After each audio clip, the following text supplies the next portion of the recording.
Hi everybody, my name is Jason Rinehart and I'm the horn professor here at the University of South Alabama.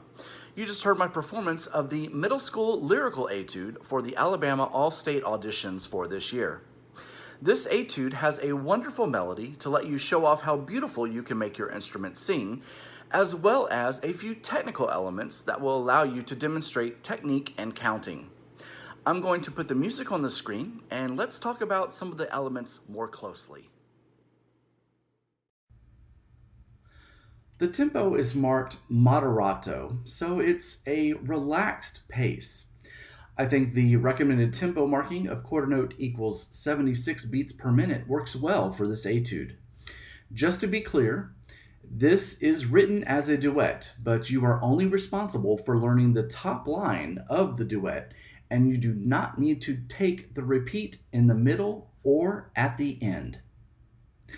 As we look at the lyrical etude for this year, we see that it is in G major with the key signature knowing we have one sharp, F sharp, that will be present throughout this lyrical etude. There are a few accidentals in the second phrase with a G sharp that happens twice and a D sharp. Now talking about dynamics, we see that right off in the first measure, we have a crescendo in measure 1 and then again in measure 5 and 6, going from mezzo forte to forte. Typically, I would start this perhaps maybe more at a mezzo piano at the beginning, which leaves you plenty of time to crescendo to the forte here in measure 6. In measures 7 and 8, we see a series of 3 diminuendos. I would treat them as one long and continuous diminuendo, taking you back down to that mezzo piano-ish level. If you choose to do so, you may also relax the tempo slightly here in measure 8 as we are getting ready to start a brand new melody.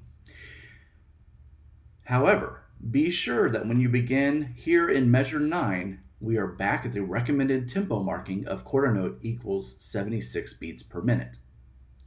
As far as phrasing goes, it would be nice to complete the 4-bar phrases as written out. Every 4th bar has a quarter rest on beat 4, shown here, here, here, and here.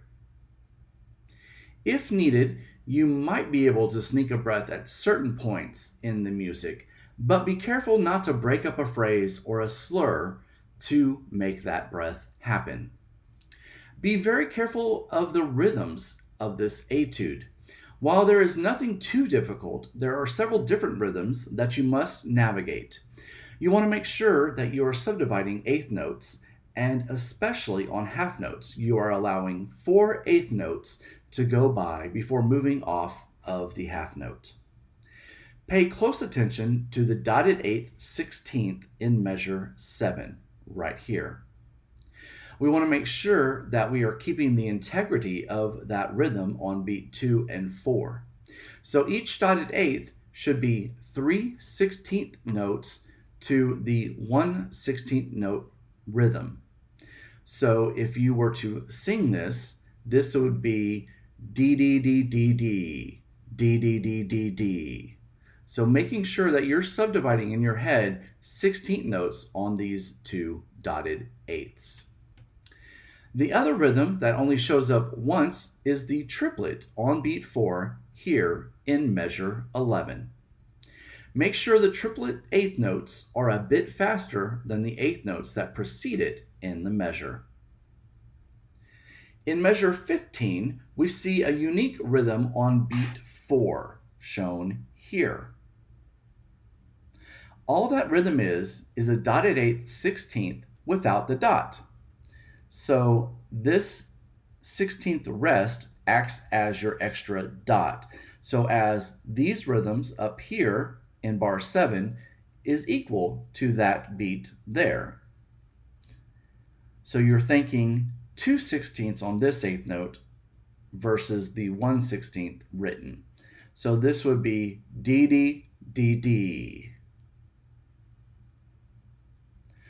Probably one of the most difficult spots in the whole etude is the jump from the C below the staff to the G on top of the staff. My recommendation is that you separate the two notes from each other so that you can set for the high G. Make sure you use plenty of air and don't pinch the corners of your mouth or the note might never come out. Make sure as you learn this etude you are practicing with your metronome to keep yourself honest to the tempo. If you have any questions while you're preparing this etude, feel free to email me. Good luck to you as you prepare for your audition.